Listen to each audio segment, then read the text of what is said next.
Unreasonable at booktv.org. Next, it's Book TV's In-Depth program with Pulitzer Prize-winning journalist and author Chris Hedges. Mr. Hedges first appeared on In-Depth in 2012. He's published 6 books since then, including Unspeakable, America, The Farewell Tour, and The Greatest Evil is War, which came out in 2022. You write, brace yourself. The American empire is over, and the descent is going to be horrifying. How did you come to that conclusion? Well, first of all, I spent 20 years on the outer reaches of empire as a foreign correspondent. So I've seen an aspect of empire that most people have not, unless you're in the military or perhaps the foreign service. And I think all of the red signs, the sort of red warning signs are there. We have run up the largest deficits in human history, which in the bottom line is we can't repay it. We have done so at the cost of our infrastructure, our public education, our working class. We're hollowing the country out from the inside, and the physical evidence is all around us. Plunging roughly 1/3 of Americans into poverty or near poverty, according to the latest statistics. Our bridges, our roads are collapsing. Libraries are being closed. Fire stations are being closed. These are the signs of a nation, or let's call it an empire, that is reaching a kind of a terminal point. Chris Hedges, that was 11 years ago today. Do you still feel that same way about the descent? Yes, and I think it's more pronounced. I think it's expressed in political dysfunction, in the polarization within the society where you have a divided nation that can no longer communicate. The situation, all of those schools, bridges, 300,000 schools are short, 300,000 staff and teachers, they're crumbling. So if anything, it's more pronounced. It is beginning to be felt in terms of the rise of these messianic, whatever you want to call them, right-wing populists, neo-fascists, neo-Confederates, the epidemic of mass shootings. All of these things are symptoms of a society that is in serious trouble. Why do you think we haven't found a road to redemption, in your view? Because corporate forces have seized complete control, not only of the economy, we don't control the economy ourselves, but of the political system as well. And those forces have essentially seized up. We've watched in Washington a kind of political stagnation between the two parties for various reasons, unable to get anything through except for, of course, massive military budgets, $850 billion. That's, I think, $45 billion more than the Biden administration even requested. And we just went through the COVID crisis. Of all of the industrialized nations, we were probably least able to cope with the pandemic. We're 16% of the world's mortality was in the United States. We're less than 5% of the world's population. And that's because we have a privatized healthcare service. Unlike most other countries, we have no central kind of control. It's about, again, we've watched hospital closures, especially in rural areas, because it's all based on profit, a diminishing of hospital beds, hospital care, to not serve the health of the public, but to serve the bottom line. Well, in those 11 years since we last saw you at this table, you've put out another 6 books. And in your book, Wages of Rebellion, The Moral Imperative of Revolt, you write that the last days of any civilization, when populations are averting their eyes from the unpleasant realities before them, become carnivals of hedonism and folly. The road to oblivion becomes, in the end, a narcotic reverie. Yeah, that kind of sums up the hedonism of American culture. We're a completely pornified society, which people don't talk about. I'm written quite strongly against pornography on many levels. We'll start, of course, because of the objectification and degradation of women as a form of eroticism. In that, I'm kind of with the Christian right. I think, as I said in my last interview, that's from Empire of Illusion, a book we talked about last time. Yeah, there's and this kind of retreat into the cult of the self, which has become more and more pronounced and fueled by social media. It's Bornstein wrote that great book, The Image. It's Life. He called it Life the Movie. Well, everybody's kind of now capable of making life the movie, but it's not about honesty or authenticity. It's about self-presentation. Well, Chris Hedges, if anyone would read the first chapter of Wages of Rebellion and they didn't know you wrote it, you could say somebody who was a populist wrote that chapter. Yes, and that's what's interesting, because I think that some of the critique of our society by forces, let's call them the alt-right, the radical right, the Christian right, and I have written quite strongly against these movements, some of the critique is correct. They're not always wrong in the critique. What I would disagree with them on is the solution. And the solution being? I'm kind of the old-style Swedish socialist back in the 70s, when heavy control of capitalism, heavy taxation, strong empowerment of unions, and social equality. I mean, you reached a point in a country like Sweden where you eradicated poverty.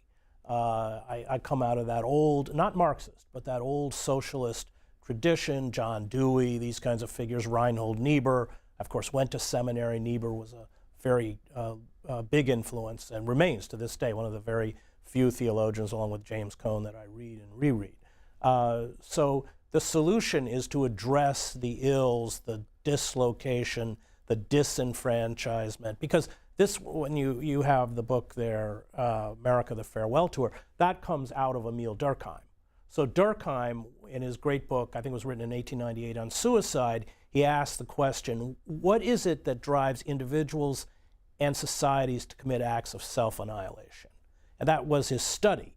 And he said, that's where you get the word enemy. But he said it's about the rupturing of social bonds. So when you have a job, when you have a place in the society, and this is why that old book, Bowling Alone, is important. When you are knit to a community, then those are forms inadvertently of social control. When those social bonds are eradicated, then social control becomes much more coercive, which is how you get militarized police in our internal colonies, essentially functioning as armies of occupation, and it's how you get the explosion of mass incarceration. It is, and that book is really goes from Durkheim, and it doesn't even ask the question of how did we get there, because I've done that in other books, but it looks at the pathologies, the opioid, gambling. I actually wrote it, as you know, out of the Trump Taj before Trump announced and before the Taj was closed down. Hate groups. I mean, Durkheim writes that those who seek the annihilation of others are driven by feelings of self-annihilation. I think we see that in almost every mass shooting, because these shooters will finally turn the guns on themselves. Well, as somebody who went to the Harvard Divinity School and is an ordained Presbyterian minister, what about, I don't know if the failure of Christianity is the correct term, but Christianity is failing at this point in America. Is that a correct way of putting it? Yes, I think you're right. And those bonds as well, those church bonds. Yeah, churches are dying right and left. And I think that too much of the wider culture, including the cult of the self, infected the church. So what is the definition of spirituality? I'm talking about the liberal church, which I come out of, Presbyterian, is how is it with me? And for me, that's just a form of narcissism. The fundamental question is not how is it with me, but how is it with my neighbor? And then, of course, I have been very critical of the Christian right. I consider them heretical. That was a very unpopular stance when I wrote American Fascist, the Christian Right and the War in America. But I think if we look, for instance, on January 6th, the connecting tissue was this, what I would call Christian fascism. That was a term used by my great professor, James Luther Adams, at Harvard. He was 80 when I had him, but he had been in Germany in 1935 and 1936 at the University of Heidelberg, and watching Heidegger begin his lectures with the Nazi salute, He dropped out. He joined Niemöller and the Confessing Church, the underground anti-Nazi church, until he was expelled, arrested by the Gestapo and expelled. And he saw this would have been in the early 80s, the kind of nascent beginning of what he had seen in Nazi Germany, which was the so-called Christian, the so-called German Christian church, which was pro-Nazi. So you had the Nazi swastika on one side of the pulpit and the Christian cross on the other. And I think that this is one of the failings of the liberal church, is that they didn't stand up. Jesus did not come to make us rich. You don't need to spend 3 years at Harvard Divinity School to figure that out. He did not come to bless empire or the white race, or particularly the American race, above other races. And so part of the failing of the liberal church is they didn't fight for the gospel. And I think they reflected the wider culture. They withdrew from the kinds of social concerns, which my father, was a Presbyterian minister. He was in North Africa in World War II. He was a veteran, Army veteran. He came back and hated war, became in all but name a pacifist, and was involved in the civil rights movement and the anti-war movement against Vietnam. But that did create friction within the church. But I think that kind of social commitment actually is the lifeblood of what it means to bear Christian witness, which is, of course, why I've been teaching in a prison for 13 years now. So the prosperity gospel is not one that you agree with? No, I think it's heresy. I think that, and I think, again, what we've seen is the worst aspects of the cult of the self and the consumer culture and imperialism have been sacralized by the Christian right. That's not uncommon. The Catholic Church did it, in Franco's Spain, and I lived in Argentina at the end of the Dirty War, and the church bears responsibility for the 30,000 desaparecidos. So it's not an uncommon role. I saw it when I covered the war in the former Yugoslavia, with the Serbian Orthodox Church, again, embracing the ethnic nationalism of the Bosnian Serbs and Slobodan Milosevic. But I think that we have to always draw that distinction, which great theologians do, between the institution and the Christian, the Christian call. I mean, Paul Tillich writes that all institutions, including the church, are inherently demonic. And of course, my father was pretty much pushed out of the church for his stance for GBLTQ rights, which in the 70s was not a particularly popular position to take publicly within the church.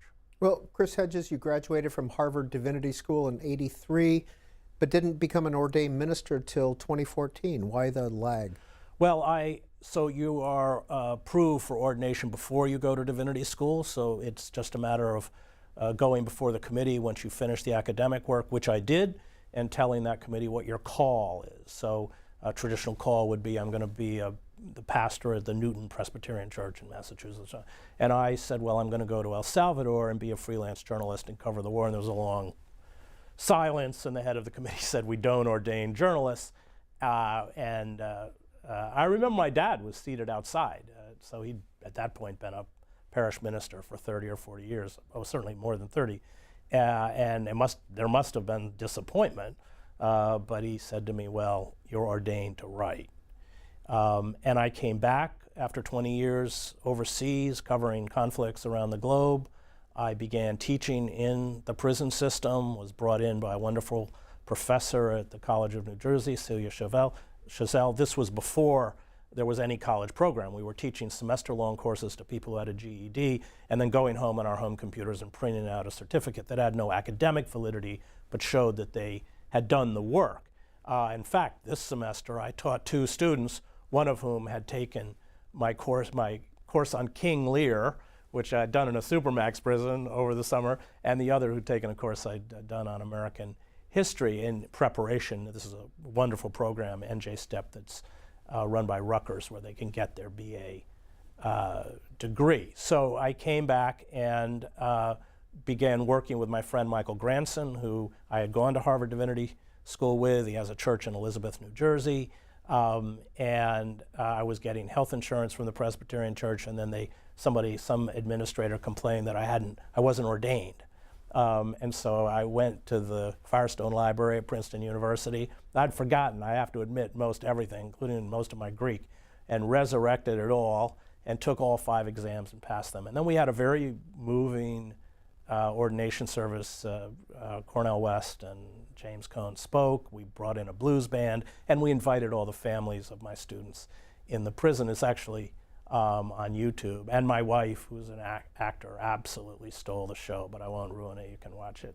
So, In the book Unspeakable, and I'll let you describe what this book is in just a second, David Talbot says that Hedges, who is the son of a Presbyterian minister and a graduate of the Harvard Divinity School, has the temperament of a biblical prophet as he rails against the evils of the capitalist system. I think that's probably right, and I'll sometimes look back at my own railings and maybe wished I'd toned them down a little bit. But I mean, let's not forget that most of the biblical prophets were considered at best eccentric, if not insane. Abraham Eshel, by the way, wrote a wonderful book on that cry in the night. I think it's called The Prophets, a great Jewish theologian. I think that's the role of a good writer, and I think it's the role of a good minister or pastor, that it's that commitment to truth, even unpleasant truth. And my career was spent within the newspaper industry, 15 with the New York Times.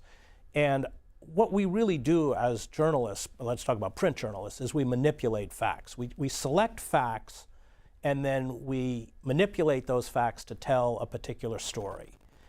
You can take all those facts, and I can do it, we can all do it, spin it one way or another. And there are journalists who will spin those stories so that it's good for their career, so they don't upset the centers of power. And then there are those journalists whose commitment is to the truth. And they will make sure that they marshal those facts to tell the truth. And I think that that is, of course, I'm to this day, hugely influenced by George Orwell, but I think that that commitment to the truth defines a good preacher and defines a good journalist. I want to go to America, the Farewell Tour. How did you organize that book into chapters? I selected what I thought were the most prominent pathologies within that we were suffering. I mean, the opioid crisis. We have about 100,000 people a year die from opioid overdoses. So I spend time with heroin addicts. But of course, like a lot of heroin addicts, they begin on prescription drugs, then it becomes expensive and they switch to heroin, which unfortunately is very cheap. So it was, and that was really drawn from my reading of Durkheim. And I wanted to look at how these pathologies were tearing apart the country, and that these pathologies are the natural consequence of a society in deep decline. Well, I'm going to read 2 quotes from America, the Farewell Tour. One is about gambling, and this first one I'm going to read is about prostitution. It is difficult to challenge the lies disseminated by sex work, just as it is to challenge the lies about military virtue. And the second quote is, slot machines cater to the longing to flee from the oppressive world of dead-end jobs, crippling debt, social stagnation, and a dysfunctional political system. So prostitution and gambling. So the prostitution industry, which is very wealthy, will put forward people who will speak on behalf of quote-unquote sex work. And those who I think speak more honestly, Rachel Moran has wrote a very good book on this, their voices are quite actively pushed aside.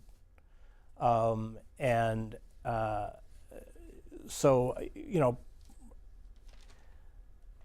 prostitution, and I don't even like the word prostitution. I would say the fact that people are being prostituted because they're pushed. And I mean, I was in covered war. I mean, the only thing that's produced in greater numbers than prostituted women in a war zone are corpses.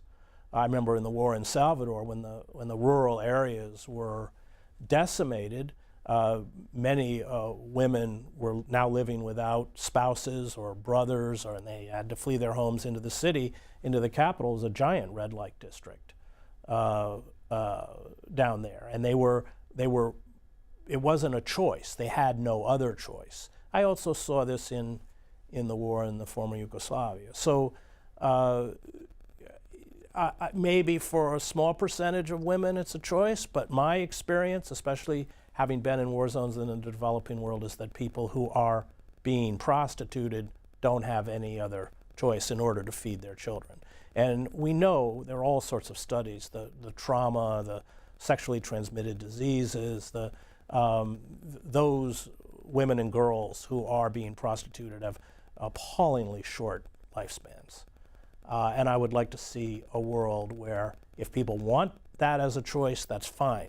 But certainly with my experience is that the vast, vast majority, they're cornered. They have no choice. And I would like to create a world where especially women and girls have choices and have the choice not to do that. Gambling. Yeah, gambling. So I don't gamble. So I mean, it was really new to me. They call it in the zone, and it's quite scientific. I mean, they've done all sorts of studies. They know exactly what they're doing, and that was fascinating for me because you would think, from an outside perspective, that people go to slot machines or whatever. Slots are the big things, to win, to make money. But no, because as soon as if they win anything, it kind of disrupts the fact that they are thrown into a kind of cocoon where they don't, there are no clocks on the wall. It's a kind of labyrinth. As soon as you go in, you never know where the exit door is. That's all on purpose. And so what they seek is not so much winning, but they seek being in the zone, removing themselves from the struggles and despair of daily life. And of course, these casinos play quite effectively on that. And these people are, once you get into the habit, and I interview people in the book, their lives are destroyed, not just financially, but their marriages and their jobs. And because they start, in order to feed the addiction, they start doing very foolish things financially, including stealing. So when it comes to these two pathologies, as you called them, sex work and gambling, is there a legislative cure? Is there a societal cure, a moral cure? No. There's a societal cure, but there isn't a legislative cure. And that is reintegrating these people back into the society. When I did my book on the Christian right, I went in with the liberal biases of a liberal Presbyterian. And in fact, listening to these stories of the people within these megachurches, you'd have to be heartless not to feel for what they've gone through. Evictions, domestic abuse, substance abuse, prolonged or chronic unemployment or underemployment. And the first title of that book is called Despair. And at the end, I said the only way to break the back of this movement is to reintegrate these people into the society. And I think that when I write America the Farewell Tour, what I'm saying is that these people have to be reintegrated back into the society, given a sense of dignity, a sense of meaning, a kind of income that's beyond subsistence level, some sense of meritocracy. All of that is what's going to cure. We're not going to do it legislatively, by outlawing gambling, for instance. That isn't going to work. Chris Hedges, in America the Farewell Tour, you write that we live in a two-tiered legal system. Well, I know about that because I teach in the prison. If you work for Goldman Sachs or Lehman Brothers, or if you orchestrate the largest financial fraud in decades, you don't go to jail. And if you walk into a bodega and grab a couple cases of beer and run out the door, you're going to end up in jail. So Ishmael Reed has that great line. I heard him give a talk. We were at the Miami Book Festival once, which C-SPAN filmed, and he said, black people shouldn't even try and steal. We don't know how to steal. Leave that to the white people. They know it. And yeah, it's completely, Matt Taibbi wrote a pretty good book on this called Divide, where he followed the people who carried out financial fraud and what happened to them in the courtroom, and then he went to these civil courts where poor people were just getting whacked. A lot of it for, because a lot of these counties now depend on up to 30–40% of their income from fines. St. Louis County, for instance. So they invent crimes. That's Eric Garner, loose cigarettes, although when Eric Garner was killed, he didn't even have loose cigarettes. My favorite is obstructing pedestrian traffic, which means standing too long on a sidewalk. Tail lights, just these things to harass the poor in order to generate income. Yes, it's a completely two-tiered legal system, and we must not forget, although everyone has a right to a jury trial, 95 or 96% of those people in our prison system never get a jury trial because they are coerced to plea out. How does that work? They stack all sorts of charges against you, many of which the prosecutor and the police know you didn't commit, and then they bargain. So kidnapping, they like to throw it on kidnapping because that's 25 years. Well, we'll take off the kidnapping. You didn't kidnap anybody. And then if you go to a jury trial, you rarely have adequate legal representation, and all of those charges stand. So, one of the tragedies is that I think, and I would estimate that about maybe 20–25% of my students did not commit the crime for which they're in prison for, and they're often the ones that went to trial because they thought because they were innocent, the system would find them innocent, and that was a big mistake because they're used as an example. They said, well, you don't want to plea out, then look at Lawrence, look at whoever. And what they got, and they have just horrific sentences. Now, Mr. Hedges, you have referenced this or alluded to this a couple of times, and we're going to talk about your work in prison through your book, Our Class. Describe this book. So there are two books that, to be honest, I can't read through without getting quite emotional, and one is Our Class, and the other is my first book, War is a Force That Gives Us Meaning, which is about the culture of war, but draws on my own experiences as a war correspondent. I went into the system really not knowing. I'd come back from being overseas. There's a 6-month lag when you finish a book before you start your book tour, and it's kind of dead time. You might write a proposal, but it's very hard to start another book until that book tour is over.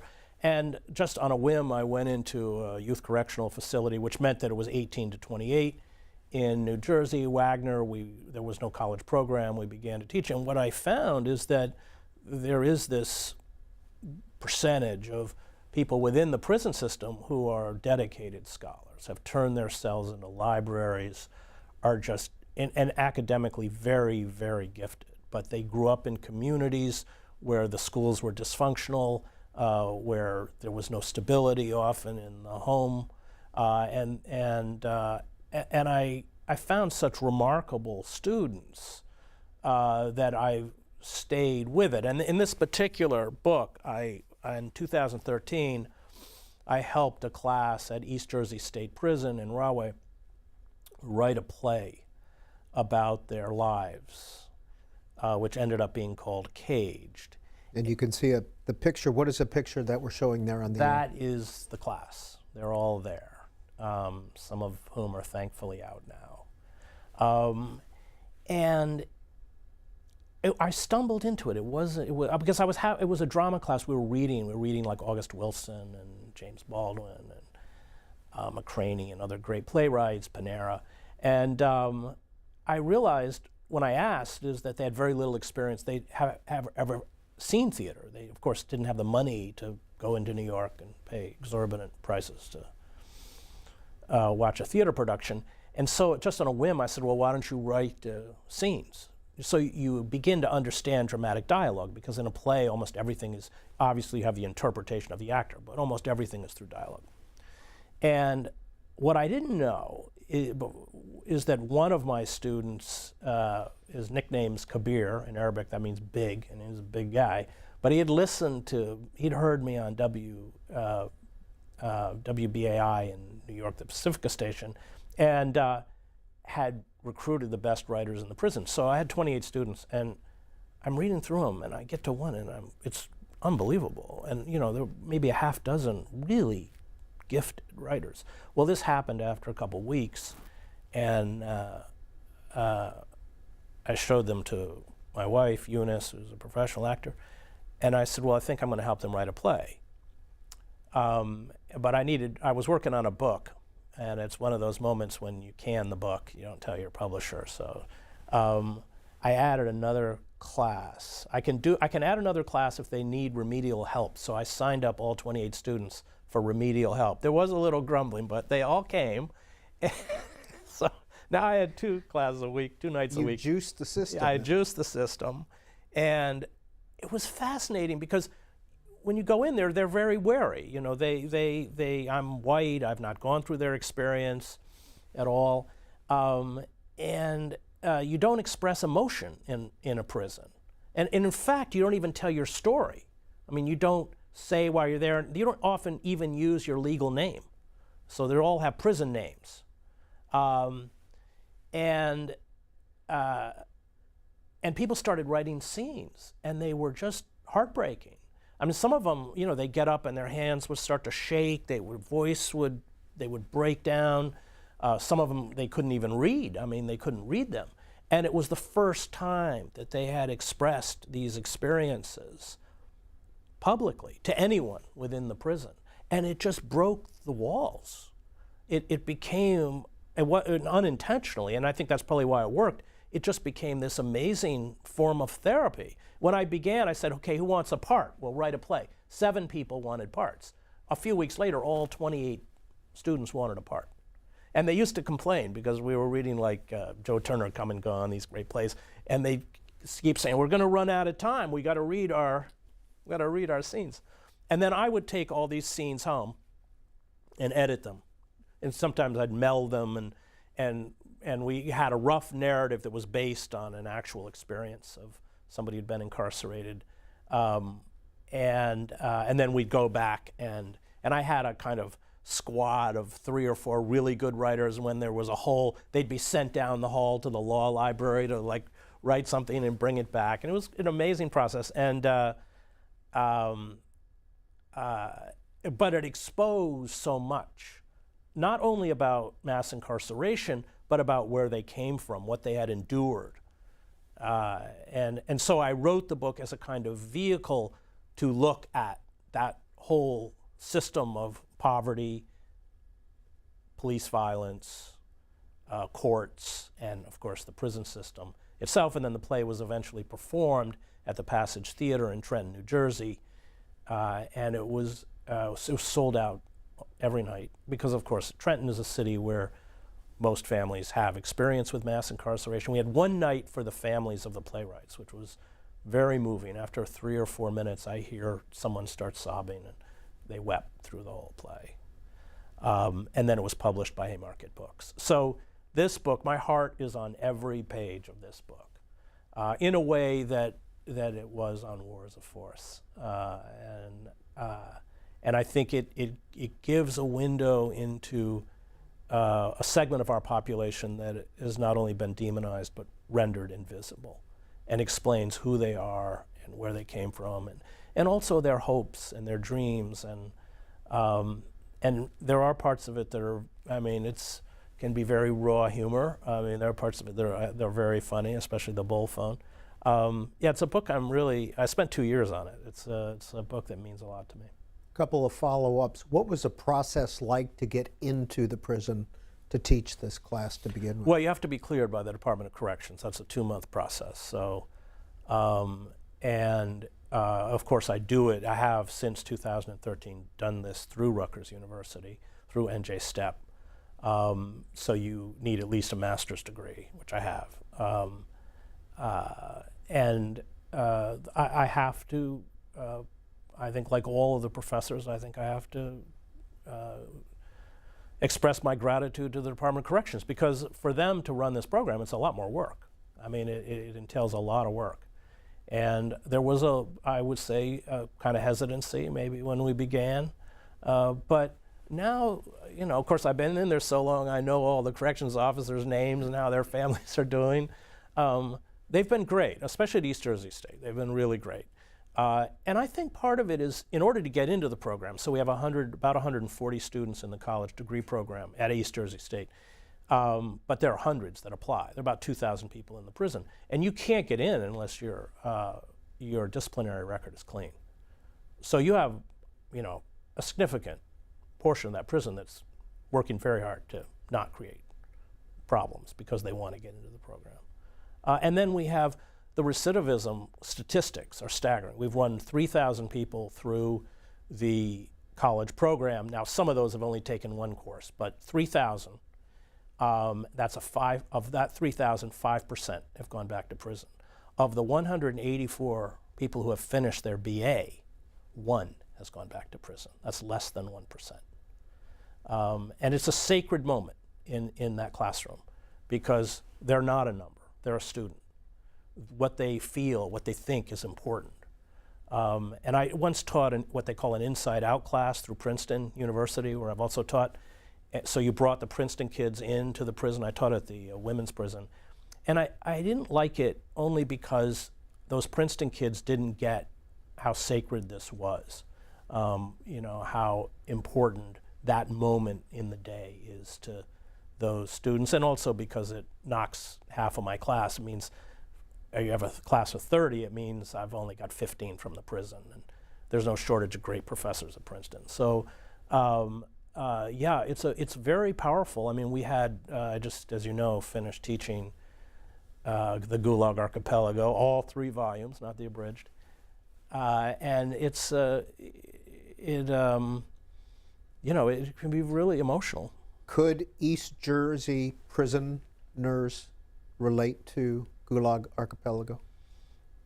Yeah, because now, of course, it's far more extreme under Stalin. I mean, I'm not in any way equating the U.S. prison system with the gulags. You might be able to equate them with Guantanamo and the black sites, but they don't suffer the way Stalin's victims did. But there's a lot of commonality. Arrest, the experience of arrest, the trial, interrogation, dealing with corrections officers who are all powerful. I mean, one of the things that you must do in a prison is you can't, even if you're disrespected, for you to respond, even verbally, means you can get a charge, lose every privilege you have, go into isolation. And so there's a lot of contained, which Solzhenitsyn writes about. I mean, Solzhenitsyn, I think it's one of the great works of nonfiction of the 20th century. It's not just a history of the gulags, it's a meditation on morality. I mean, there's a chapter at the end of Volume 2 called The Ascent, where Solzhenitsyn writes, God bless prison. He writes, God bless prison because he learned his own humility. He'd been a captain in the Red Army. He comes in with that kind of arrogance. Of course, he's highly educated. And he has to decide what kind of person is he going to be. Is he going to live at the expense of someone else? Or is he going to accept work detail rather than a job that would protect him from, and the death rate, of course, was quite high, given the working conditions in Siberia and the whole Gulag area, which was in the winter, 40 below or something. So he becomes a moral being. He also becomes a Christian. He goes in as a Marxist and becomes a Christian. He said the 2 groups who were best able to endure the Gulag were the Chechens, who were Muslim, and the Christians. It's a really amazing book. So that chapter, Ascent, is a kind of distillation of that achievement of becoming a moral being. Nelson Mandela writes about this. I mean, I'm not romantic about suffering. I saw a lot of it as a war correspondent. It can destroy you. But for others, it can elevate. And that is how I would describe my students. And that's what Solzhenitsyn. In fact, that Ascent chapter, I have the students do a summary of every chapter before the class. So we read roughly 3 chapters a class, so each student will do 1 chapter. And the student who did the Ascent chapter had been in prison at the age of 16. I mean, this is the other thing, imprisoning children. And what I write about in the book, Lawrence Bell was in prison at the age of 14. And Lawrence got a sentence where he was sentenced at the age of 14. He wasn't eligible to go before a parole board until he was 70. He's out on a resentencing hearing. It's a long process. I mean, Lawrence is a good example. He just decided he was going to. I taught a class called Conquest. We read Open Veins of Latin America, Bury My Heart, a Wounded Knee, and C.L.R. James's Black Jacobins. And Lawrence, a stellar student, went on to graduate summa cum laude from Rutgers. But he at that point, we didn't know he was going to get out. He waits till everyone leaves the classroom. You got to move quick. You got to be in the hall when they tell you to be, so you don't get a charge. He said to me, I know I'm going to die in this prison, but I work as hard as I do because someday I'm going to be a teacher like you. And he walks out. And people ask me about hope, you know, and that's where hope is. It's in, I can live off of that for it doesn't change the world, and maybe we only do change the world one person at a time, I don't know, but that's where hope lies. There's a kind of intangible quality to it, which I think gets back to my own religious training. I think that's what, I asked Daniel Berrigan, the great radical priest who baptized my youngest daughter, how he defined faith. And he said the belief that the good draws to it the good. Now, he said the Buddhists call it karma. We don't know, but that's what faith is. And I think that's true, and I think I saw that evidenced in my work overseas. I mean, I was in Wenceslas Square for the Velvet Revolution. I was in the Magic Lantern Theater every night with Václav Havel, and there were 500,000 Czechs. It's snowing, December, and Marta Kubasheva, the great Czech singer, comes out on the balcony. Now, she had sung the Prayer for Marta, which was the anthem of defiance in 1968 when the Soviets overthrew the Dubček regime and put in place a pro-Soviet regime. Her recording stock was destroyed. She was banned from the airwaves. She worked in the intervening years on an assembly line at a toy factory. She walked out and began to sing a prayer for Marta, and every Czech in that crowd knew every word. That's the power of the good. Now, you brought along some of your students' writings. I did. What did you bring? They're so gifted. I'm just going to read 2 poems. One of the poems, I had taught, I teach, they don't have a college program in the Supermax prison, so I go in and teach non-credit courses, so if they have the GED, to prep them. And I had some plan one summer to get 6 professors to go in and teach summer courses, all the other 5 of whom dropped out. So I recruited my wife, who's a graduate of Juilliard, to teach poetry, and my son, who was a graduate student at Columbia. The 3, it was a family affair. We all taught. But this is a poem by Terhan Mallard, and it's a poem about waking up in 5th grade to find that his mother had abandoned him and his younger siblings. His mother never returned. The name again?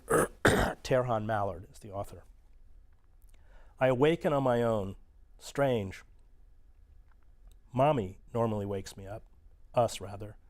My 3 brothers and baby sister. But not today. Today I awake on my own. Why? Where's Mommy? I'm the only one awake. 5 children, 1 pull-out bed in the living room. Where's Mommy? I walk towards the bathroom. Cold wooden floors squeaking with every step. Nobody. Nobody's in there. Where's Mommy? She's got to be in her room. Must be. No place else she could be. No one. Nothing but empty beer bottles and cigarette butts. Party time's over. But where's Mommy? Gone. Not only is she gone, but where? Gone is her security. Gone is my innocence. Gone is my childhood. Ushering in responsibility prematurely.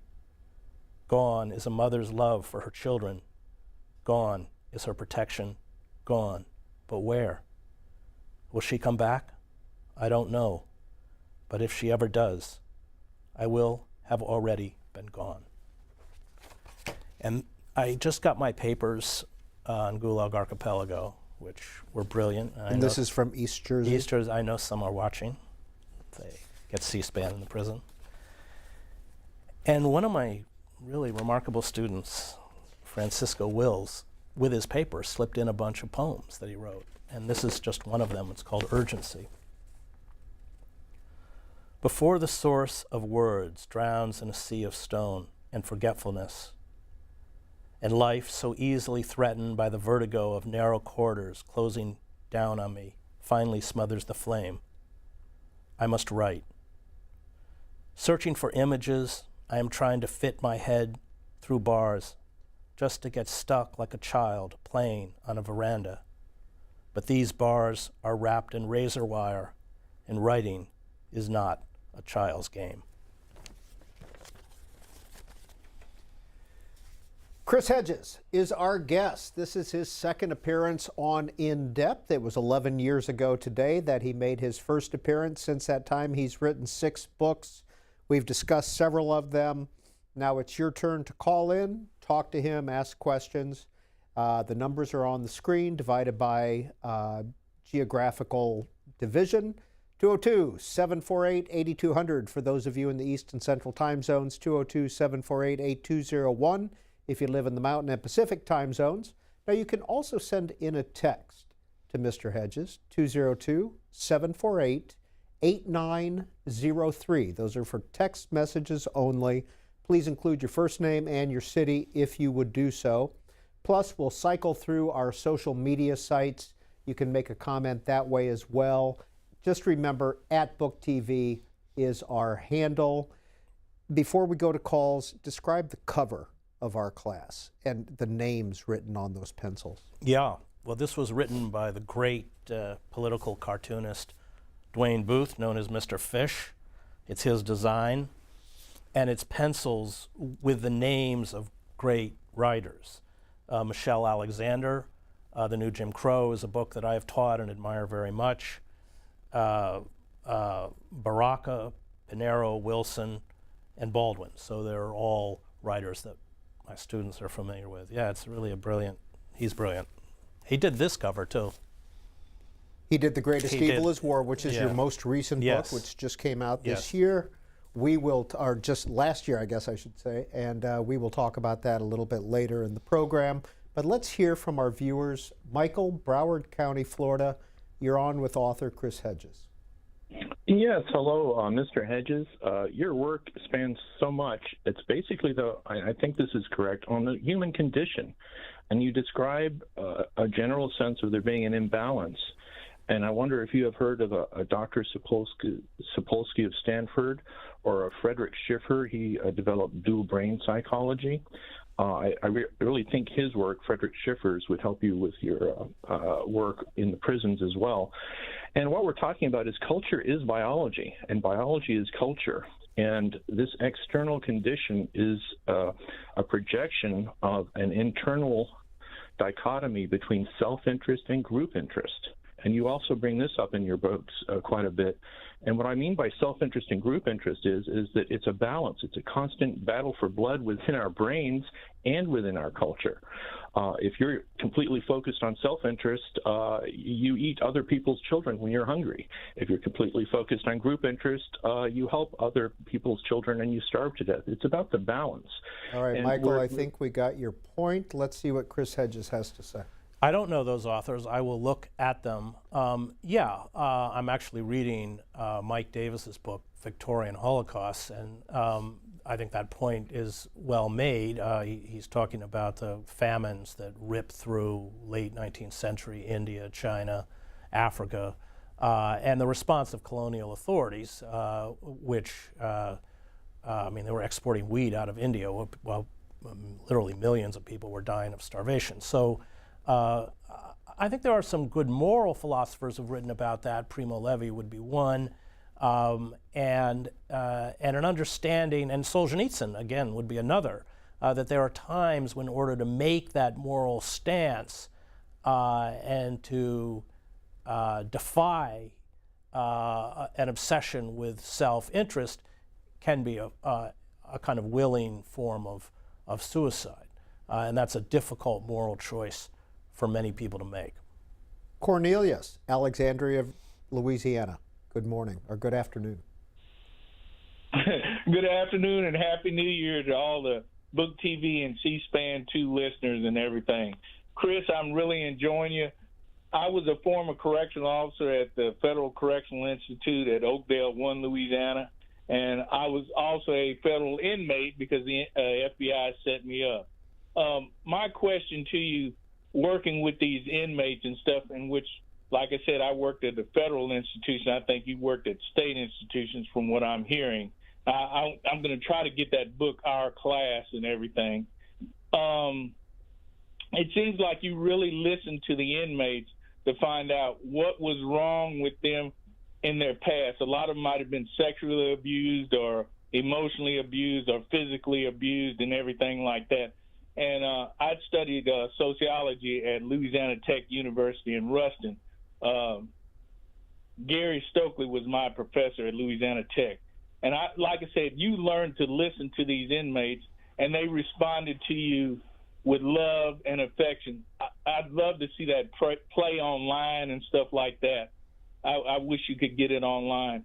Is there any way I can contact you? Because I got the information where the FBI lied on me and stuff to set me up and put me in prison, and they put a piece of rope in my food to get me to plead guilty.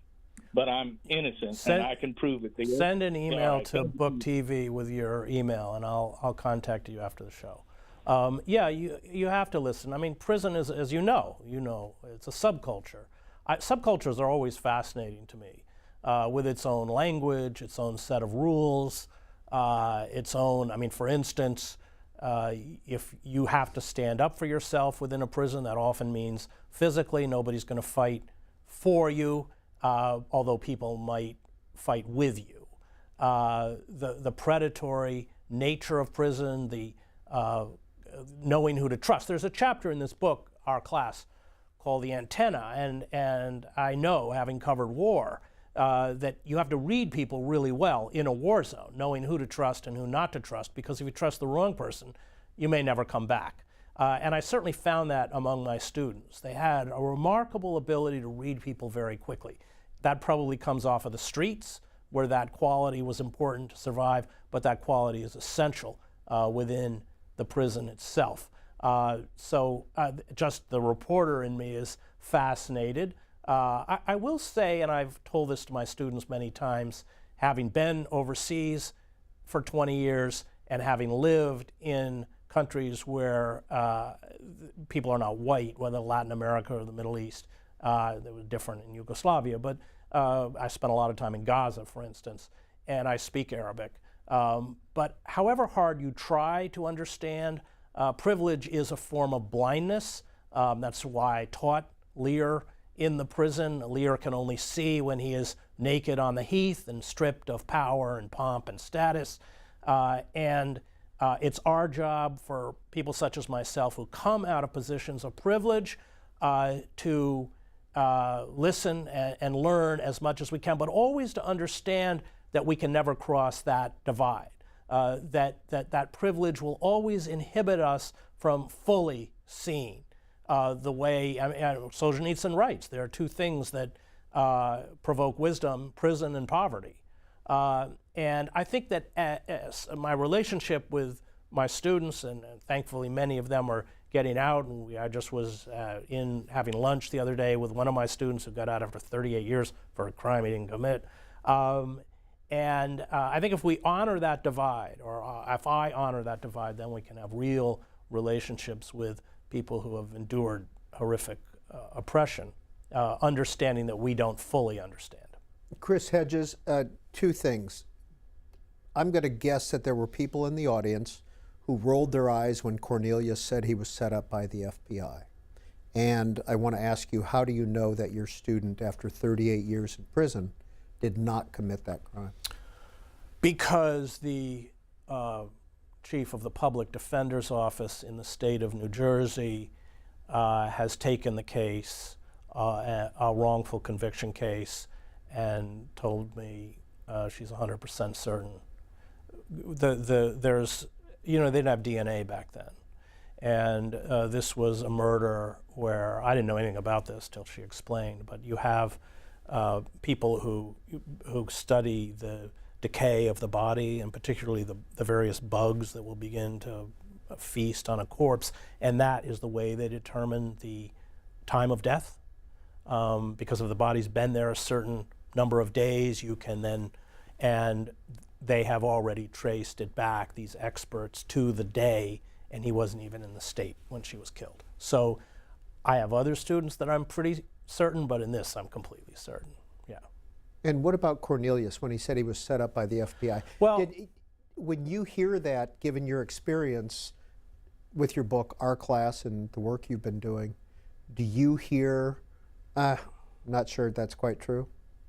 well, no, the FBI sets up all sorts of people. I mean, I think many of these young Muslims who've been hauled off on quote-unquote terrorism jobs are kind of dead-enders, you know, from Somalia or something, couldn't have handled the logistics or the money or anything else but for the FBI plants inside the organization.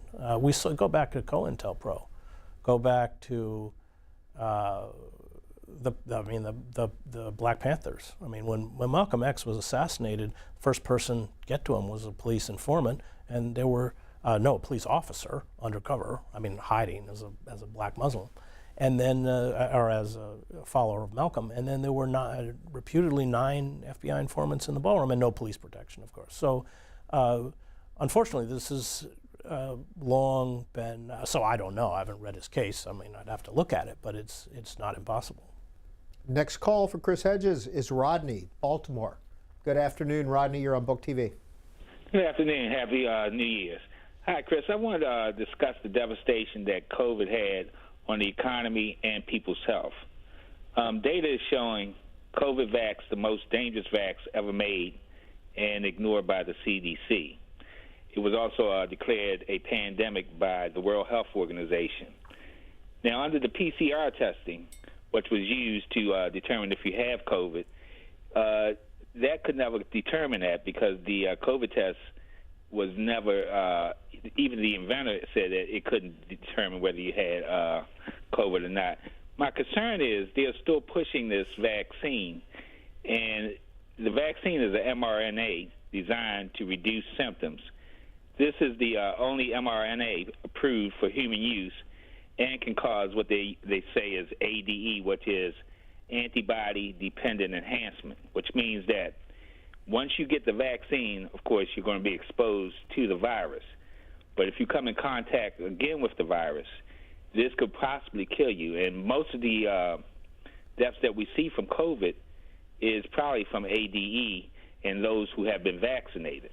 So I was just wondering, are you aware of that situation and why they are still promoting this vaccine? Thank you, Rodney. I am not, and I did get the vaccine, but unlike you, I haven't investigated it, and it's the old newspaper reporter in me. I don't believe anything until I've looked at it in depth and reported it. But that's not an area that I know.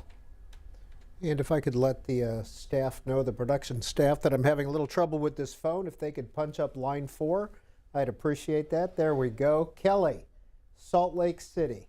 Hi. Hello, Peter. Hello, Chris. Chris, would you just speak a little bit about cynicism? You deal with reality so well, and but I just don't see it, a lot of that in you, less than most journalists and most of the public. Is that something that you actively work against, or is it just part of your normal nature that to be non-cynical? Thank you. Well, thanks. I don't consider myself a cynic. I've been accused of being a cynic, but I'm not. And I come out of, as a former divinity student, I come out of Reinhold Niebuhr, what he called Christian realism, and this understanding of human nature and how it works, and then responding, and understanding power and how it works. I've been very critical of the Democratic Party, and I think that the problem is that when we don't have a full understanding of power or of human nature, then we can make responses that are based on illusion rather than on reality. And reality can often be very bleak. That was certainly true in the wars that I covered. My job was to make a very cold assessment as a reporter of what weapon system were at the end of that road, what the chances that those systems were of taking me out, and then responding. and people who had a kind of very Pollyannish view of the world didn't live very long. I was a reporter, for instance, in Sarajevo when I covered the war. I had an armored car. He had a what we call thin skin. It just meant a normal car, and he used to taunt the Serb snipers.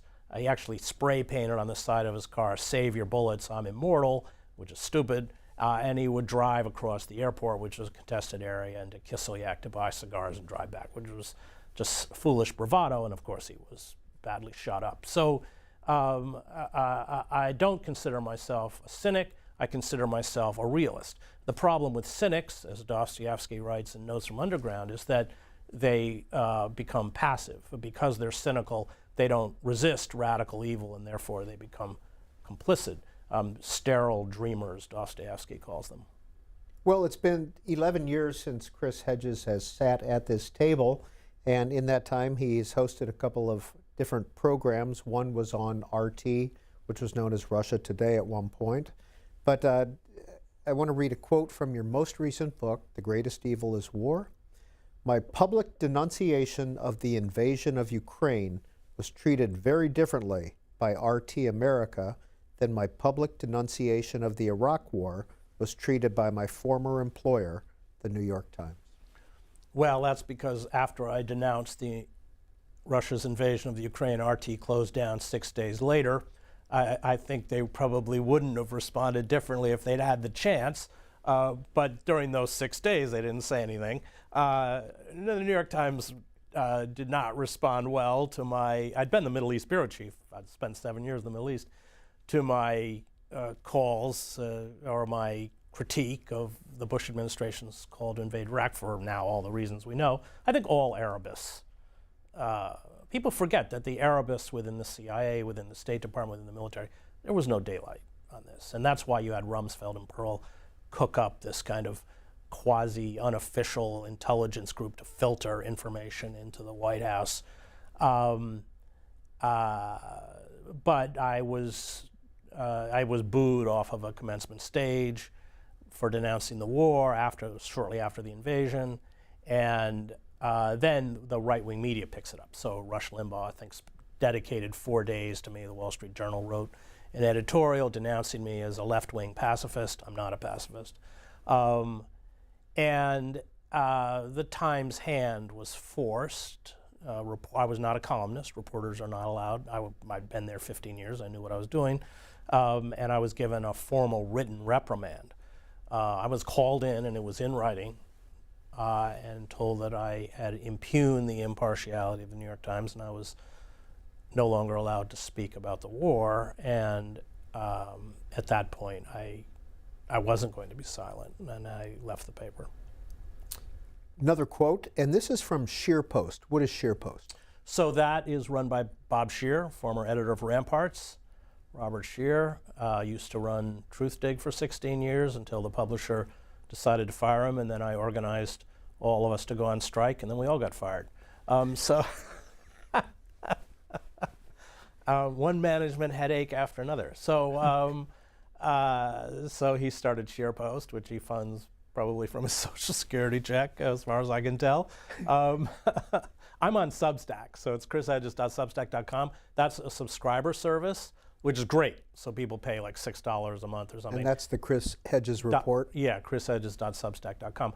But what it does is, so I don't obviously charge Bob for my stories, and then we can fund this program, weekly program on the Real News, with a certain amount of homage to Brian Lamb, who I loved his show, his weekly show when he book notes where he'd do, because he read the books like you do, and so it funds that.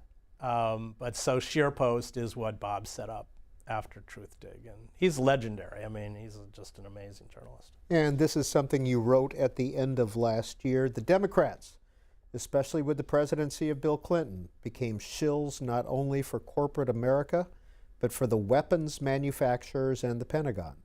No weapon system is too costly. No war, no matter how disastrous, goes unfunded. No military budget is too big, including the $858 billion in military spending allocated for the current fiscal year, an increase of $45 billion above what the Biden administration requested. Right, this is insanity, as anyone who has read the history of past empires understands. Arnold Toynbee writes about this, that the death of empires unchecked militarism. And meanwhile, the country is being disemboweled. The Democrats under Clinton and Tony Coelho, this congressman from California, decided they would take corporate money. Well, you take corporate money, you do corporate bidding. They virtually abandoned labor. They pushed through a series of policies that were deeply destructive. They abolished welfare, and 70% of the original recipients under our welfare system were children. They deregulated the FCC, that consolidated the media into the hands of roughly a half dozen huge corporations. They destroyed Glass-Steagall, the firewall between investment and commercial banks. Canada did not have a banking crisis, or banks, I think about 250 banks failed in 2008. They didn't have that because they didn't tear down that wall.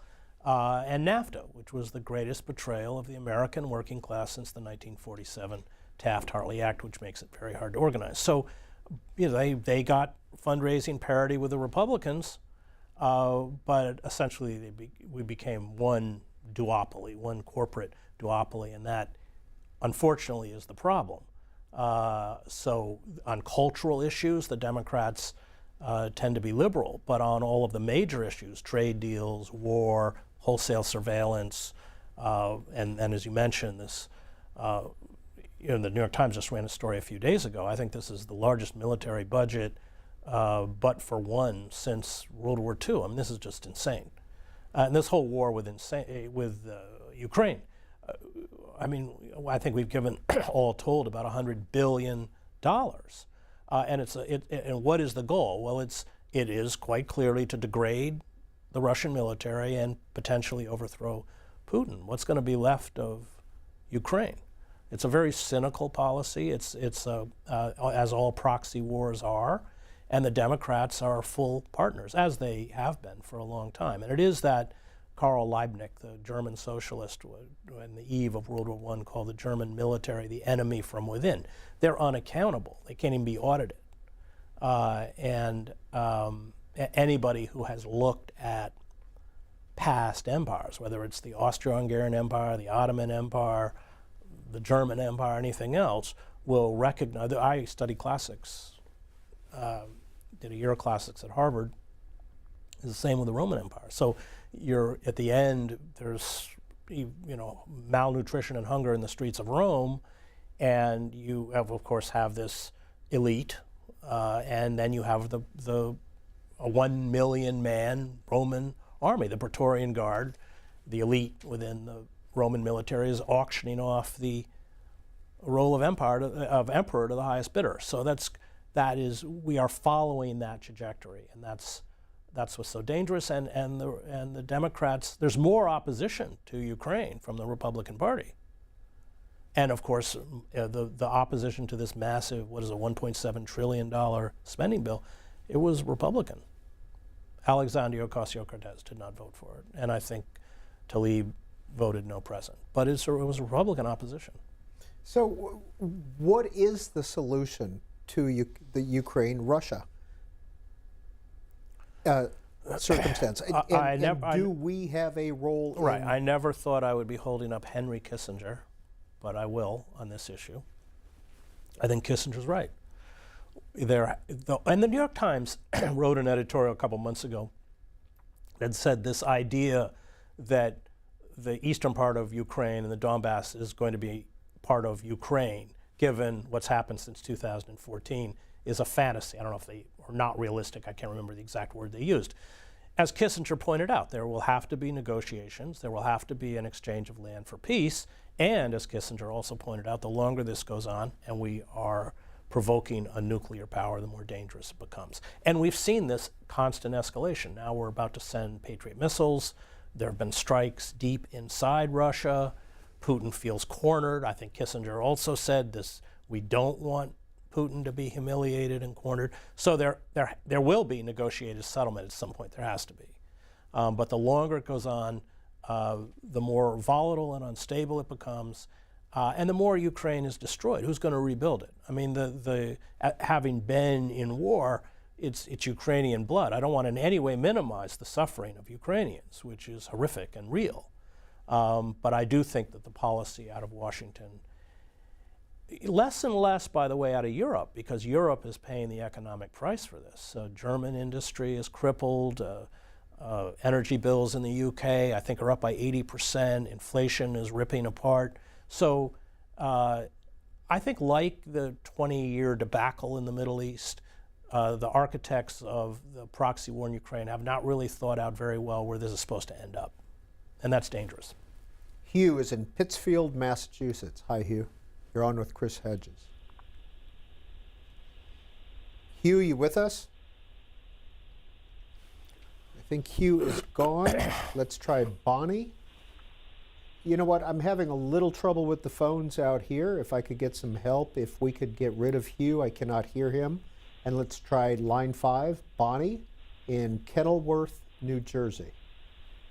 Bonnie, it's a joy. Bonnie, you with Hi. us? Go ahead. Yes, it's a joy to listen to the program. Thank you, Pete and Chris. I'd like to pivot back to what many people I work with, I bear witness as a human rights advocate on behalf of imprisoned people. And they call this the war at home. They call mass imprisonment the war at home. I would love, Chris, some of your thoughts on the causes of this war at home, the conditions, and alternatives to the mass imprisonment we're seeing. And I think you speak well of the loss to society of the mass imprisonment, the talent that lies behind the walls, the creativity that lies behind the walls. So I would love your thoughts. Thank you, Bonnie. Chris Hedges. Yeah, it is a war at home, without question. Why? Well, we've deindustrialized these urban pockets, forced people into the illegal economy in order to make a living, essentially sent in internal armies of occupation, militarized police forces to retain control because, as I mentioned earlier, the social bonds that work provides, and of all people, John Paul II wrote, I think, a very prescient encyclical on the importance of work and its role within society, and why denying meaningful work to people is against religious teaching. So the war on home is quite visceral on the streets. We have 25% of the world's prison population, and we are, as I mentioned before, less than 5% of the world's population. I think 40% of the people within our prison system are there for nonviolent crimes, i.e. they have never been charged with physically harming another person. It is done as a form of social control. It not only removes men and boys and women, but largely men and boys from the streets of these cities, but when they get out, because of parole and because they're felons, as Michelle Alexander has written, they're thrown into this criminal caste system where they can't get work, they're denied public assistance, including public housing. One of my wonderful students, Kabir, a wonderful guy, during the COVID crisis, he got a job in Whole Foods in Newark, and the background check came a few months late because the court system was behind. They saw that he had been in prison, and they fired him. Well, he was a model employee. He was there, I think, at 6 in the morning. I had visited him in the Whole Foods. He was very proud of his white jacket. It was just heartbreaking. And I went to the manager, and the manager, I might have been as well talking to a stone wall. And so everything is conspired against these people, which is why we have such a high recidivism rate. 76%, I think, is the correct figure within 5 years. So yes, there is we've criminalized poverty is what has happened. And if you're poor, and especially you're a poor person of color, there's almost no way out. And the other thing, Bonnie, you raised, I think that is important, and I think is so moving for those of us who teach within the system, is the level of talent and not just the level of talent, but the level of integrity. These people are not their crimes if they did commit a crime. I have seen transformation and redemption. I have 11 of my students who've graduated, all with college degrees from Rutgers, and they're working in the Industrial Areas Foundation, or the old Saul Alinsky Foundation, as community organizers around the country. And as Mike Egan, who's one of the leaders of Industrial Areas Foundation, told me, these are the model community organizers. They come out of poor neighborhoods. They're largely, I think they're all black. They have been through the prison system. They're brilliant. They're not people you mess with. They're very, very effective at what they do. But unfortunately, so many of my students get out, no matter how great they are and how well educated they are, and it's very hard to break out of that criminal caste system. Chris Hedges, what is Kabir doing today, and did he have any chance of getting back into Whole Foods? No, they wouldn't take him back. He's struggling because if you get out without family support, and Kabir didn't have family support, he was in a homeless shelter. We've got him into a room. He got seasonal work for Christmas, but it was in Pennsylvania. He had got an old car. The car would break down. I mean, this is the other thing, is that you live economically at such a precarious level that if one thing goes wrong, like your car breaks down, well, that means you lose your job. That means you can't pay your rent. That means you're evicted. I mean, it's just a cascading effect of disasters. And that creates, of course, tremendous anxiety and stress. So Kabir, who I love to death, is struggling, and through no fault of his own. Yeah. Ray is in Aurora, Colorado. You are on with author Chris Hedges. Please go ahead, Ray.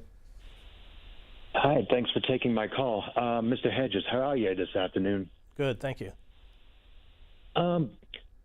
Twice I've heard you use the phrase, or rather the term, cult of self. I got two, two questions about that. One, I was wondering if you could provide a explanation or definition of that term, cult of self. And two, I'm wondering if that term would apply to someone like me. I'm a dues-paying member of the U.S. Libertarian Party, but I put maximum effort in the pursuit of truth. No, I don't think, I'm not a libertarian. Although it's interesting, on civil liberties, libertarians are great. And in 2012, I sued President Barack Obama over Section 1021 of the National Defense Authorization Act, which overturned the 1878 Posse Comitatus Act, which prohibits the government from using the military as a domestic police force. And libertarian groups, Ron Paul and others, filed amicus briefs, all of which we accepted, and so we carried out that case, Hedges versus Obama, with their support. So no, I wouldn't necessarily call libertarians as infected with the cult of the self. I think that's more driven by celebrity culture, consumer society, and social media, where people, again, as we said earlier, can kind of create me, the life movie, which is, again, not about truth or authenticity or honesty, but our mini version of the Kardashians for whoever wants to watch it on Facebook or TikTok or wherever you put it out. So that is what I'm referring to with the cult of the self, that everything is centered on myself at the expense of everyone else, but also at the expense of honest self-reflection and self-criticism. I think that is a kind of societal disease. Well, speaking of honest self-criticism, Unspeakable. What is the format of Unspeakable, and how did that come about? This was David Talbot, great journalist and author, who founded Salon, and he came to Princeton and did many hours of interviewing me for this book. But as we said, I think before I went on the air, the quality of an interview depends on the interviewer. And he just asked a lot of really smart questions, I thought. And so that was the book. And a lot of stuff that he was smart to pick up on that perhaps other people who have interviewed me haven't always picked up on. Yeah. Such as? I think the religious, I don't wear it on my sleeve, but I remain grounded in that kind of Christian realism and the social, what Rauschenbusch is social gospel.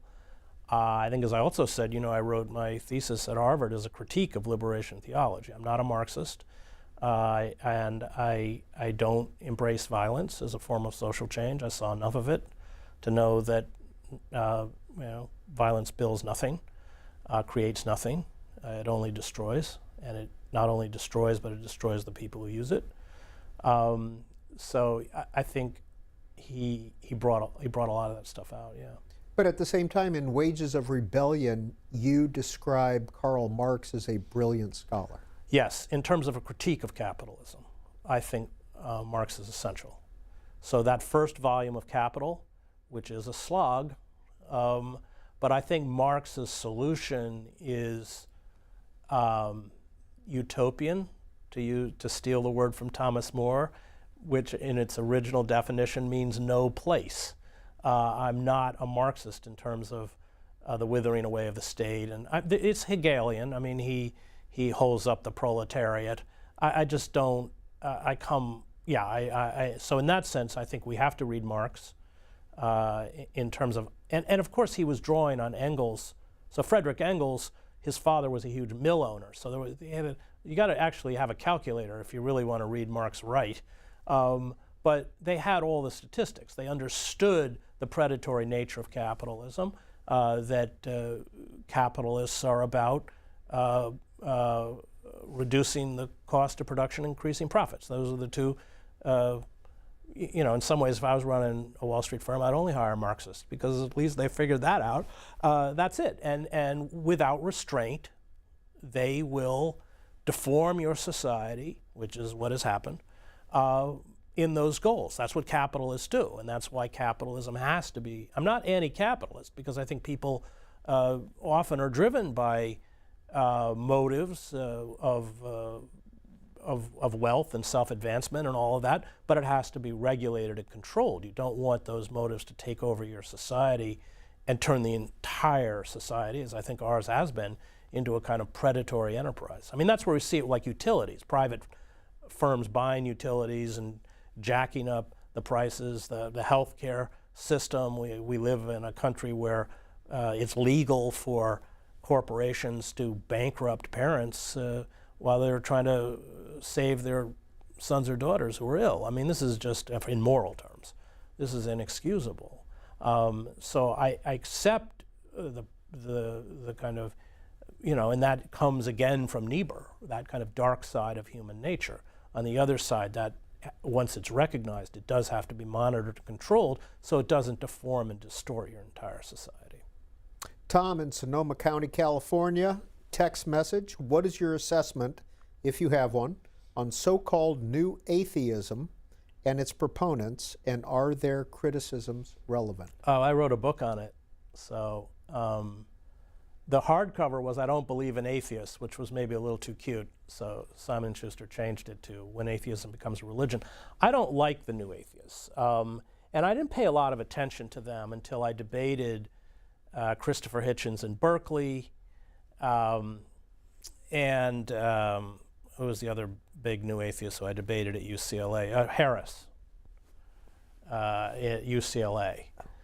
Phil Spector was in the audience. So, and I was kind of stunned. I said, why didn't anyone take these people on? I find it a binary view of the world. Politically, they embrace, in many cases, the politics of the Christian right because they've substituted the glories of quote-unquote Western civilization for, God, and instead of Muslims being satanic, they're barbarians. I mean, it fits that kind of view of the world. Noam Chomsky called them fundamentalists for the state religion. I think that's kind of right. So I did write a book about it, which Joe Sacco says is my best book. But that's right. Joe Sacco says my next book should be about theologians I like. So I don't. But it's the London Review of Books called it the best critique of the New Atheist movement. So that kind of lays out it's not a very long book, but my argument against the New Atheists, which I wrote after doing those two debates, because then I had to read Harris, I had to read Hitchens, I had to read Dawkins and all the others, which I had not paid close attention to them before. Maureen is in Toms River, New Jersey. Maureen, you're on with author Chris Hedges. Hi. I was wondering if you, by the way, I love that you mentioned Noam Chomsky. I love your interviews with him and hope that you interview him again soon.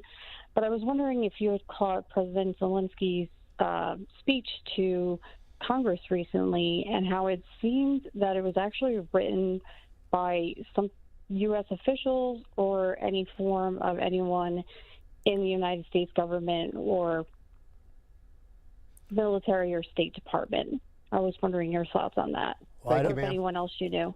Thank you. I don't know that for a fact, but I wouldn't be surprised. I covered Nicaragua, and when Chamorro was running for president, I know that they were helping her write her speeches. So I have no evidence that that's the case, but I would say it's probably, at the very least, they read it before he delivered it, I would suspect. Anton, Camden, New Jersey. Hi, Anton. Hello. Hey, Professor Hedges. This is Tom. Hey, Tom. One of your students from Broadway. Yeah. I want to thank you for all the wonderful work you're doing and sharing what the work that we're currently doing. The liberation theology and the liberation work that you and Brother Dr. Cornel West brought into us is monumental in shaping the work that your students and myself are currently doing in the world today. And we thank you, we love you, and thank you for not giving up on us. Thank you for believing in us in the most darkest places and in the most darkest time in our life. Anton, before we let you go, you got to tell us a little bit about yourself, and then we'll let Chris Hedges answer. Well, my name is Anton Henshaw. I served 100% of a 30-year to life sentence. I met Chris Hedges when we started our NJ STEP program inside East Jersey State Prison. It was an adult male facility. I am currently a graduate student at Rutgers Camden, working on my master's in criminal justice. Like most of Chris Hedges' students, I graduated cum laude with my degree in justice studies from Rutgers University, and I also graduated with honors from Mercer County Community College with a degree in liberal arts. And Chris Hedges, our professor, was greatly influential in shaping how we did with a wonderful book that is still reaping the benefits. Sheldon Wolden's Politics and Visions.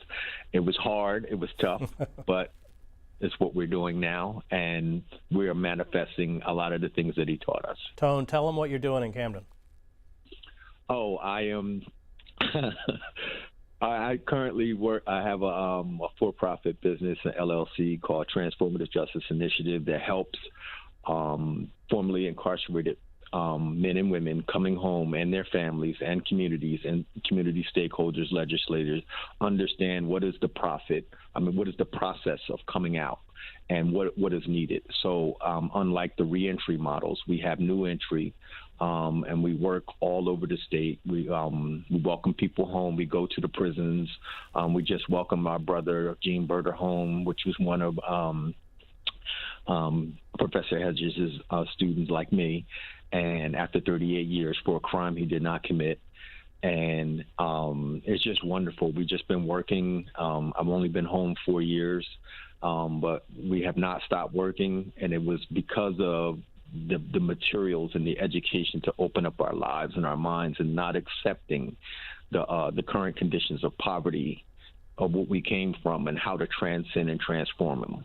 Anton, what was the process for you applying to this class, and what was the first day with Professor Hedges like? Let me just interject, because there wouldn't have been a college program without Tone, and he can explain that process.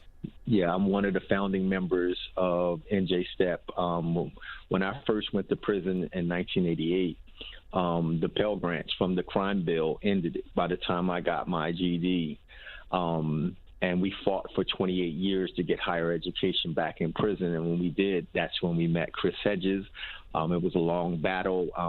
I presented a white paper to then Assemblywoman Bonnie Watson Coleman to make education mandatory in all New Jersey's prisons. It went in as is in a slew of bills and was signed. It wasn't funded, but then we went and got our community organizers on the ground, got funding, and we started in 2012. And from 2012 till now, we have made the biggest impact in New Jersey of not only bringing people home and keeping them home, but educating the whole person on what's needed to be successful in your life and in your community and pretty much in the world. Thank you, sir. Well, that's the caliber of the student I got. You know, they not only get out, they not only get their college degree, and I think very few of us could go through what they went through and become who they have become. Imagine earning a college degree, much less summa cum laude, sitting in a jail cell. He said 1988 he went in, and he's been home for 4 years. Right. That's a long time. That's a lot of history. Well, there's long sentences. I mean, these sentences are long, and even after you do your 30 years, you get they call it the two-man panel. So these are just two political appointees who come in and decide whether or not you can go before the parole board. And there's no reason given. If they say, no, you can't even meet with the parole board. And then if you do meet with a parole board, one of the reasons Gene Berta spent 38 years in prison is because you have to express remorse for the crime as a condition for release. And Gene said, I'm not expressing remorse for a crime I did not commit. And so he decided that his integrity was more important and that he would die in prison rather than admit to this crime that he did not carry out. And it was only when Jennifer Saletti, who's the head of the public defender's office, intervened to said that cannot be a precondition for parole. It's not written.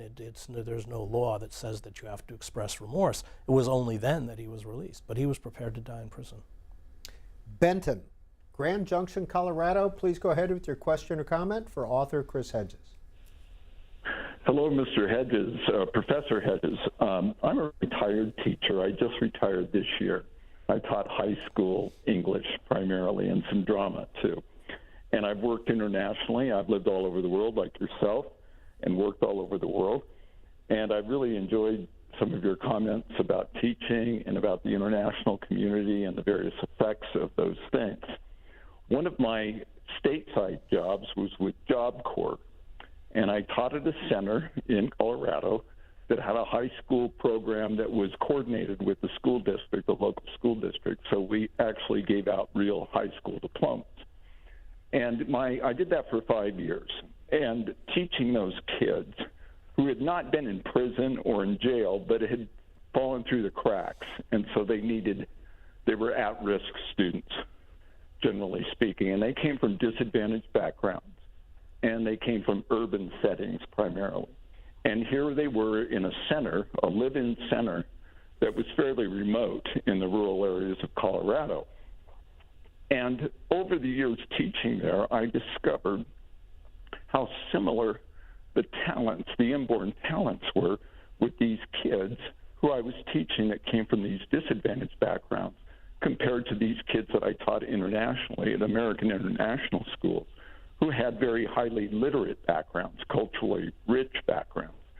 But they had similar talents, and they demonstrate those things in our interactions. And I was fascinated with the idea of where that talent came from. And I evolved a kind of theory about it that I've worked on, but I haven't been able to really execute. I'm not the hardworking scholar like you are.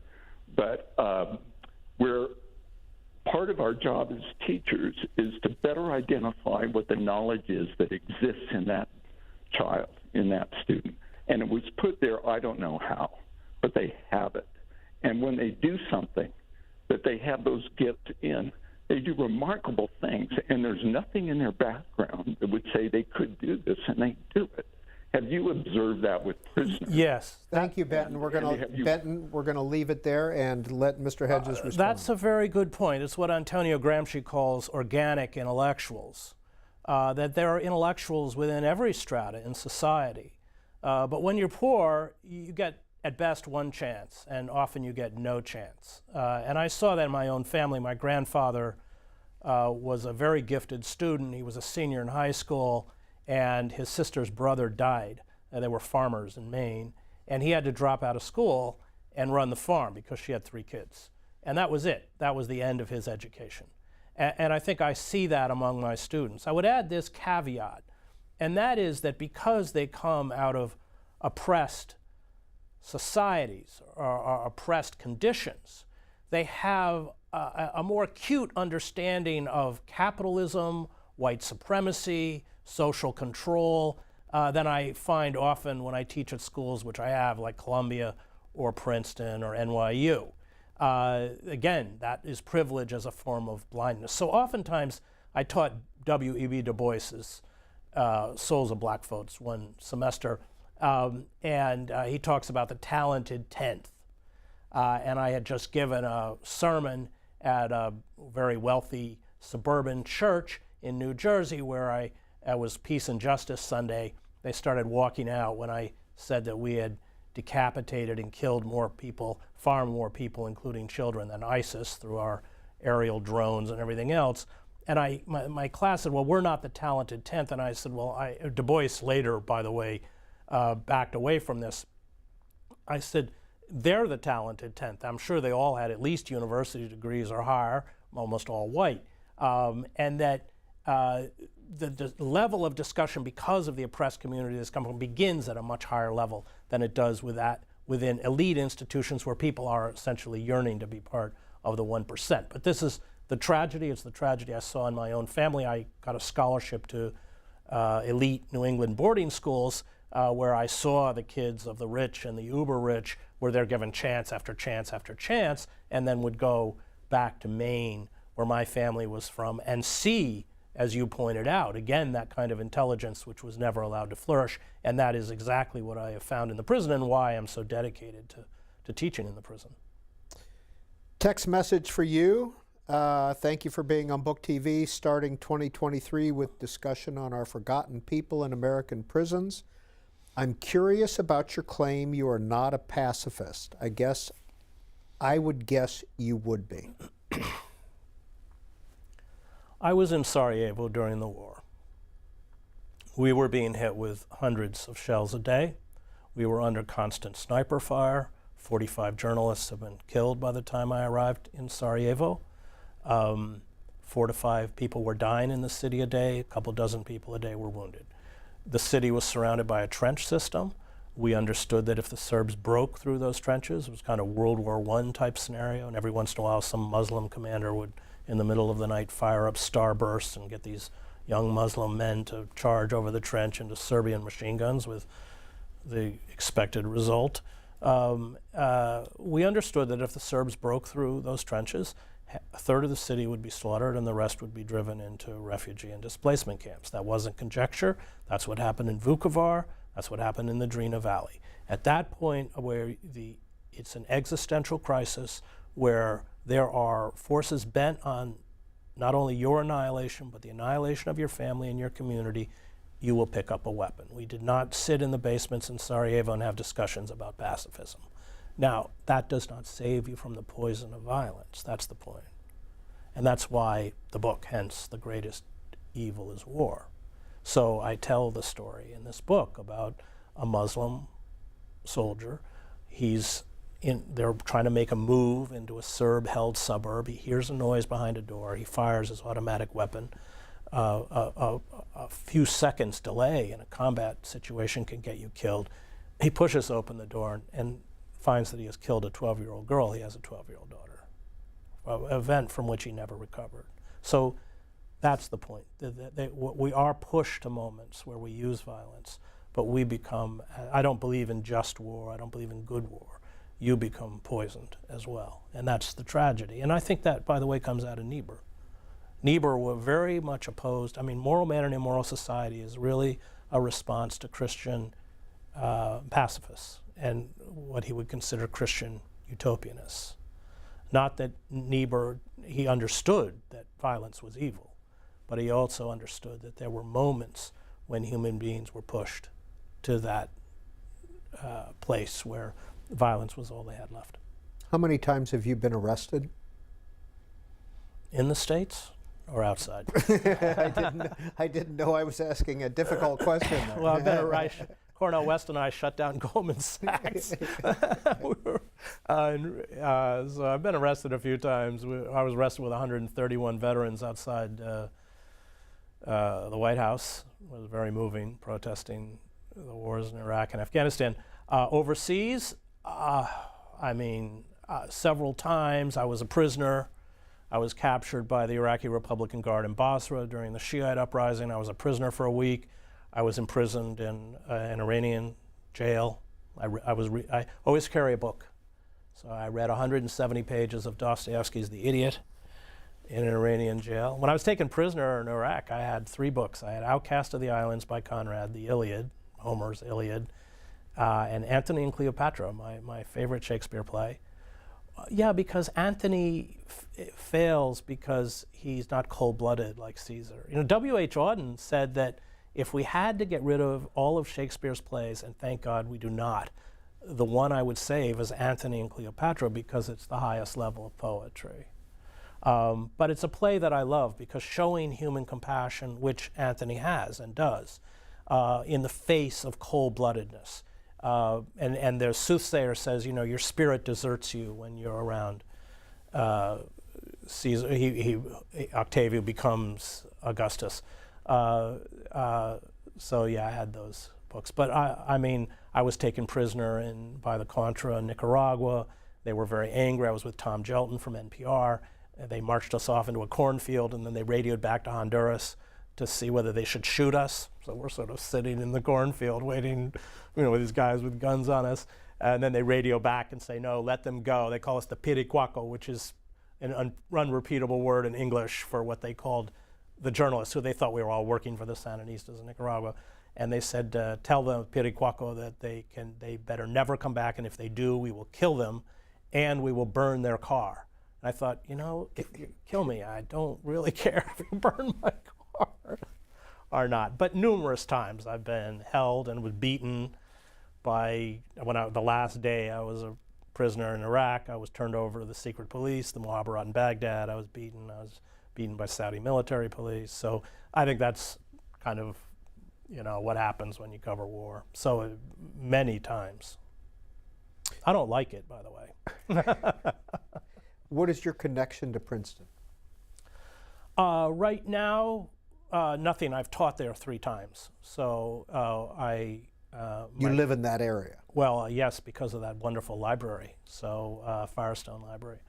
But that's my connection. And I have to, as any writer, I have to be near a really great research library. So that's huge. And your friendship with Cornel West? I love Cornel. I think Cornel is one of the most remarkable people I've ever met. I say it's been my privilege or my curse to meet, I think, 3 of the smartest intellectuals in the country, Susan Sontag, Noam Chomsky, and Cornel West. And I think I'm very well read until I sit down, Susan's not with us anymore, sit down with any of them. And I have to admit to secretly trying to impress all of them. Once Susan, I thought I'd veer the conversation to theology and show how much I knew. And of course, she buried me and then admitted that what I didn't know, that after she finished her graduate work at Columbia, she taught religion at Columbia. At Harvard, she taught religion at Columbia. And then I once sat down with Noam. Now remember, I was the Middle East bureau chief for the New York Times, 7 years. Noam, the Middle East is a hobby. And he's reeling off dates, and I don't even remember. And then with Cornell, I had dinner with Cornell one night, and I thought I'd veer him towards Shakespeare. I did a lot of English. I was in English Lit was my undergrad. I did graduate English at Harvard. And after 50 minutes, I was taking notes under the table. So, but they're all, Noam and I have so much, I think we're all such in debt to Noam Chomsky. I wrote a book called Death of the Liberal Class. I said, Noam, I should have put your name on it as a co-author. Everything I understand about the role of liberals in society comes out of what you wrote. There's books like The Fateful Triangle and Cornell. These are, and what I loved about both Susan, Cornell, and Noam is that these are intellectuals who could have eschewed the political debate and the controversy and built monuments to themselves within academia, as so many people do, but they have such a conscience. I mean, you know, I brought Cornell into the prison, and all my students said, "Will you come teach us?" Well, this guy has a schedule that, you know, would kill, slay other mortals, and he did. He came back, and, you know, he wasn't paid for it. There were no cameras. He taught a wonderful philosophy class, which I went with him too. So, yeah, they're three people I admire deeply. And all three have been on this program. In fact, the last time we had Cornel West on, he was on with his good friend Robert George. Yeah, well, who was also at Princeton and yes, not of the same political persuasion. No, they teach a class together. He's from the Madison Society. Cornell's kind of so charming, and I don't know that Robert George would ever ask me to teach. You know, Cornell, I did the Oxford Union debate, and you have to do, your opening statement is 7 minutes. And so I'm writing it down and timing it, and Cornell had done it a couple years before. I said, "Cornell, how did you manage the 7 minutes?" He goes, "Oh, I just told him I'd come a long way and kept going." If you look on YouTube, exactly what he does. I go, "No, I'm never going to get away with it." I don't have his charm. Yeah, they're three amazing people. We're so blessed to have all of them. And I love Susan. Susan, I remember saying once to Susan, you know, something about us being intellectuals. She said, "No, you and I love books." Now, you know, Susan, I met her in Bosnia because she had mounted a production for Waiting for Godot in a theater in Sarajevo during. Now, people would visit Sarajevo when there was a ceasefire. Susan went when I went with her. It was very dangerous, and yeah, I had a lot of respect for her for that. I mean, she was, and she was then about my age. I mean, she was in her 60s. So I know that people say she could be difficult, but I had a good relationship with her. Well, you say you love books, and every time an author's on In Depth, we ask him or her what they are currently reading and some of their favorite books. Here are the answers that Chris Hedges gave us. In Search of Lost Time by Marcel Proust is one of his favorite books, along with Moby Dick, Herman Melville, Ulysses by James Joyce, Life and Fate by Vasily Grossman, The Gulag Archipelago by Alexander Solzhenitsyn, The Origins of Totalitarianism by Hannah Arendt, Moral Man, Immoral Society, Reinhold Niebuhr, The Collected Essays of James Baldwin, The Collected Essays, Journalism, and Letters of George Orwell, and The Brothers Karamazov by Dostoevsky. Currently reading The Gulag Archipelago and Late Victorian Holocaust, El Nino, Famines, and the Making of the Third World by the late Mike Davis, and Germinal by Emile Zola. Germinal? Germinal. What is you that know, about? when it's about a mining strike, and he's like a lot of, like Dickens, you know, he's a great reporter as well as a writer, and he went up with the mines, and it's very powerful work about the plight of the working class. And when Zola's funeral cortege was taken through the streets of Paris, the crowds shouted, "Germinal, Germinal." Yeah, he's an amazing writer. It's a book I read before, and I'm rereading. I'm now at the age where I have to reread. And of course, I just finished reading Gulag Archipelago, and I'm about 3/4 of the way through Mike Davis's great work, which is really stunning piece of scholarship. And I should not say this out loud to you, but I have not read the first 3 of your favorite books. I have them on my bookshelf. Always wanted to. I'm admitting something here. In Search of Lost Time by Proust, Moby Dick. I thought it's a whale story. It's not. And Ulysses, I've heard is just very, very difficult, and I'm not that I don't smart. think it's that difficult. I don't, Ulysses. In Search of Lost Time, I read it during the war in Bosnia, because in war zones you have lots of dead time. Like they take the bridge out, you got to sit there for 2 days. I'm just flicking through. I don't think Ulysses is that, and I think Moby Dick is the greatest American novel. It's about, I think it was C.L.R. James, or maybe I forget who said that it's about the death of a civilization, which it is. Everything is encapsulated within the Pequod, and the obsessive hunt for the white whale. Ahab. I mean, what's interesting about Melville is that he thought the deity was malevolent. And so he actually empathizes with Ahab. And you know who also believed that was Marek Edelman, who was the deputy commander of the Warsaw Ghetto Uprising, the only one who survived. And there's a brilliant book. He wrote a little history of the ghetto, which is kind of prosaic and flat. But Hannah Krall, the great journalist, it gets back to the interviewer, wrote a book called Shielding the Flame, which is amazing. It's not long. And she interviews him, but it's about the moral consequences. And he talks about how in the uprising, they all knew at that point they were doomed. It was how they were going to die. He became a doctor afterwards. And he said, both my role as a ghetto fighter and my role as a doctor is to shield the flame, to protect life as long as I can from a malevolent deity. Yeah. But that's Melville. That's why Melville told Hawthorne he'd written an evil book. So when you teach Shakespeare, what's the first thing you say to people who are not familiar with that, with the language, with the prose? With so when I taught Lear, that's the only play I taught because we read it line by line. That's because you're dealing with Elizabethan language. What I loved, and you're not allowed to have recording devices in the prison. I wish I'd written it down. They would have to summarize the scenes, but they'd summarize it in street slang.